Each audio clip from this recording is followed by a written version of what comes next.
ನಮಸ್ಕಾರ ಎಲ್ಲರಿಗೂ, welcome back to my channel ಗ್ರೂಟೆಲ್ಸ್. ಇವತ್ತು ನಾನು ಸುಲಭ ಮತ್ತು ರುಚಿಯಾದ ಉದ್ದಿನ ಬೇಳೆ ಪಕೋಡನ ಮಾಡ್ತಾ ಇದ್ದೀನಿ.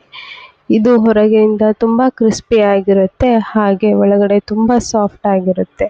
ಇದು ಸಂಜೆ ಟೀ ಜೊತೆಗೆ ತುಂಬ ಒಳ್ಳೆ ಸ್ನ್ಯಾಕ್ ಆಗಿರುತ್ತೆ. ಸೊ ಇದನ್ನ ಹೇಗೆ ಮಾಡೋದು ಅಂತ ಹೇಳಿ ನೋಡೋಣ ಬನ್ನಿ. ಮೊದಲಿಗೆ ನಾನು ಉದ್ದಿನ ಬೇಳೆನ ನೆನೆಸಿ ಇಟ್ಟಿದ್ದೀನಿ.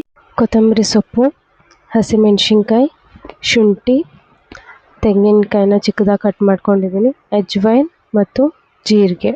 ಸ್ವಲ್ಪನೂ ಕೂಡ ನೀರು ಹಾಕದೆ ಈ ರೀತಿ ಚೆನ್ನಾಗಿ ರುಬ್ಕೊಂಡಿದ್ದೀನಿ ಉದ್ದಿನಬೇಳೆನ. ಅದಕ್ಕೆ ಸ್ವಲ್ಪ ಜೀರಿಗೆ, ಅಜ್ವೈನ್, ಹಿಂಗು ಮತ್ತು ಸೋಡಾ ಹಾಕಿದ್ದೀನಿ. ಅದ್ರ ಜೊತೆಗೆ ಶುಂಠಿ, ಹಸಿಮೆಣಸಿನ್ಕಾಯಿ, ತೆಂಗಿನಕಾಯಿ, ಅದ್ರ ಜೊತೆಗೆ ಕೊತ್ತಂಬರಿ ಸೊಪ್ಪನ್ನು ಹಾಕಿ ಕೂಡ ಮಿಕ್ಸ್ ಮಾಡ್ಕೊತಾ ಇದ್ದೀನಿ. ಇದ್ರ ಜೊತೆಗೆ ನಾನು ಅದಕ್ಕೆ ಕಾದಿರೋ ಎಣ್ಣೆ ಹಾಕ್ತಾ ಇದ್ದೀನಿ, ಆಗ ಅದು ಇನ್ನೂ ತುಂಬ ಚೆನ್ನಾಗಿ ಬರುತ್ತೆ. ಸೊ ಇದಕ್ಕೆ ನೀವು ಸ್ವಲ್ಪ ಸಕ್ಕರೆ ಹಾಕ್ಕೊಂಡ್ರೆ ಕೂಡ ಕಲರ್ ತುಂಬ ಚೆನ್ನಾಗಿ ಬರುತ್ತೆ. ಈ ರೀತಿ ಇದ್ದರೆ ಸಾಕು. ಕನ್ಸಿಸ್ಟೆನ್ಸಿ ತುಂಬ ತೆಳ್ಳಗಾದರೆ ಅದು ಚೆನ್ನಾಗಿರಲ್ಲ. ಸೊ ಕಾದಿರೋ ಅಂಥ ಎಣ್ಣೆಯಲ್ಲಿ ಚಿಕ್ಕದಾಗಿ ಬಿಟ್ಟರೆ ಆಯಿತು. ನಮ್ಮ ಕ್ರಿಸ್ಪಿ ಬೋಂಡ ರೆಡಿಯಾಗಿದೆ. ಸೊ ಇದು ಸಂಜೆ ಟೈಮಲ್ಲಿ ಒಳ್ಳೆ ಕಾಂಬಿನೇಷನ್ ಆಗಿರುತ್ತೆ ಟೀ ಜೊತೆ ತಿನ್ನೋಕ್ಕೆ. ನೀವು ಕೂಡ ಒಂದು ಸಾರಿ ಇದನ್ನ ಮನೆಯಲ್ಲಿ ಟ್ರೈ ಮಾಡಿ.